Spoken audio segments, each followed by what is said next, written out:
నేను మీకు ఈరోజు ఇలాంటి ప్లానెట్స్ గురించి చెప్పబోతున్నాను. ఎక్కడైతే డైమండ్ వాన కురుస్తుందో మన ప్లానెట్ మీద నార్మల్ రెయిన్ పడుతుంది. ఆ రెయిన్ లో H2O అంటే నీరు ఉంటుంది. కానీ OGLETR 55b అనే ప్లానెట్ లో మోల్టెన్ ఐరన్ అంటే కరిగించిన ఐరన్ వానలాగా కురుస్తుంది. నార్మల్ గా మన ఎర్త్ సూర్యుడి చుట్టూ తిరగడానికి 365 డేస్ పడుతుంది. కానీ ఈ ప్లానెట్ కి కేవలం 29 అవర్స్ పడుతుంది. దీనివల్లనే కావచ్చు అక్కడ మోల్టెన్ ఐరన్ వర్షం పడుతుంది. ఇంకొకటి వీనస్.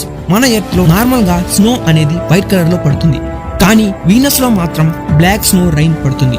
ఎందుకంటే అక్కడి అట్మాస్ఫియర్ లో సల్ఫర్, లెడ్, బిస్మత్ చాలా ఎక్కువ క్వాంటిటీలో ఉంటుంది. నేను ఈ థర్డ్ ప్లానెట్ గురించి చెప్పితే మీరు నిజంగానే షాక్ అవుతారు. యురేనస్ అండ్ నెప్ట్యూన్ లో వజ్రాల వాన పడుతుంది. అండ్ నాసా వాళ్ళు దీన్ని 2022లో నిజమని కూడా చెప్పారు. అంతేకాకుండా వాటి కోర్స్ లోకి వెళ్తే ఒక బిగ్ డైమండ్ స్టోన్ అనేది దొరుకుతుంది అని చెప్తుంటారు.